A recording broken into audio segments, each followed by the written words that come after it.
Mirpur 10 metro rail স্টেশনে পরিত্যক্ত অবস্থায় পড়েছিল একটি ব্যাগ, আর সেটিকেই ঘিরে ছড়িয়ে পড়ে বোমা আতঙ্ক। খবর পেয়ে ঘটনাস্থলে পৌঁছায় পুলিশ, সিটিটিসির বোম ডিসপোজাল ইউনিট এবং ঊর্ধ্বতন কর্মকর্তারা।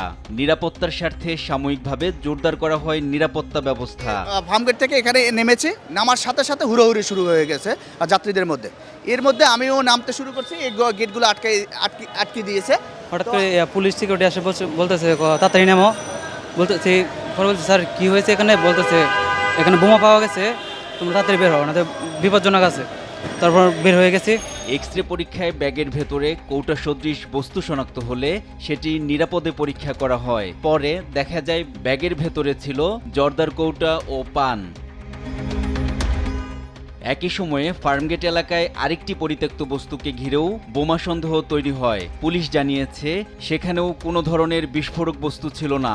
দ্রুততার সাথে আমরা ঘটনাস্থলে উপস্থিত হই এবং প্রয়োজনীয় নিরাপত্তা ব্যবস্থা গ্রহণ করি।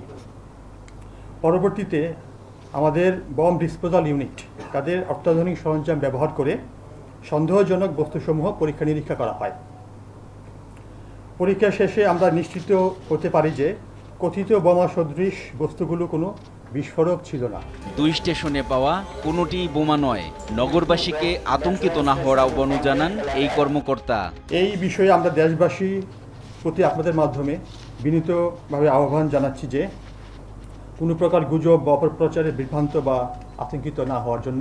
এর আগে গেল 24 জুলাই রাজধানীর মতিঝিল মেট্রো রেল স্টেশনের নিচ থেকে একটি পরিত্যক্ত ছাতার ভেতরে লুকানো অবস্থায় দুটি বোমা সদৃশ বস্তু উদ্ধার করে পুলিশ। পরে সিটিটিসির বিশেষ টিম গিয়ে বস্তুগুলো নিরাপদে নিষ্ক্রিয় করে। এমন প্রেক্ষাপটে নগরবাসীকে সন্দেহজনক কিছু দেখলে দ্রুত জানাতে বলেছে পুলিশ। এনআই নাহিদ, দেশ টিভি, ঢাকা।